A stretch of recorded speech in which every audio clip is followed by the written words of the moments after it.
The European Union is not ready for a common foreign and security policy, but the European Union needs it. There is strong support for a common foreign and security policy, in particular even for a common defense in public opinion, but political leaders do not have the courage to campaign for it and to implement it. I believe that we would have a lot of political and economic gains if we would combine, for instance, our armed forces, and we would gain a lot if we would be able to speak with one voice. The present situation is really very, very, very dangerous because if the present situation will not be changed, it means that Europe will be marginalized and sidelined. Why do you think the crisis at the eastern border doesn't make European leaders realize and speak common voice on this issue? I think that the crisis that we have is not seen everywhere in Europe the same way.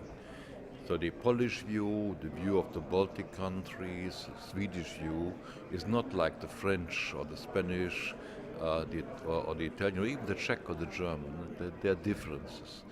The closer a country is, neighboring Russia, for instance, the more alerted it is, and the more such a country asks for action and asks for European capacities to take action. But if you are farther more away, in my country, in Germany, it would be ridiculous to say that people do not want to die for Donetsk. That's obvious. But it's worse. People do not want to sleep one night without gas from Russia for Donetsk. That is the point. Not one night without gas from Russia. So people are not prepared to pay a price, and policymakers are not prepared. I do not think that policymakers in a majority of members of the European Union perceives the present policy of Russia as a threat important enough to improve the political system and to increase defense spending. Fully support the idea of an energy union. Is absolutely necessary, but it's not really new. We know it since many years, and the obstacles are still the same. I think as a first step to have the energy union, we need a functioning internal market for energy Europe-wide that covers everything.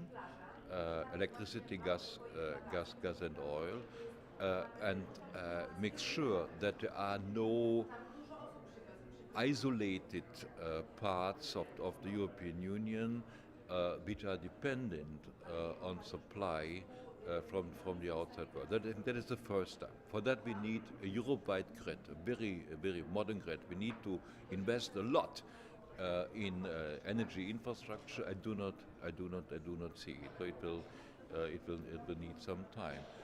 And the second step, of course, would be to make sure that we use our indigenous resources much better than we did in the past. It is ridiculous that we do not use the resources which we have, but instead of that, increase our dependency on Russia and other countries of the world, which share one thing: we cannot predict how stable they are.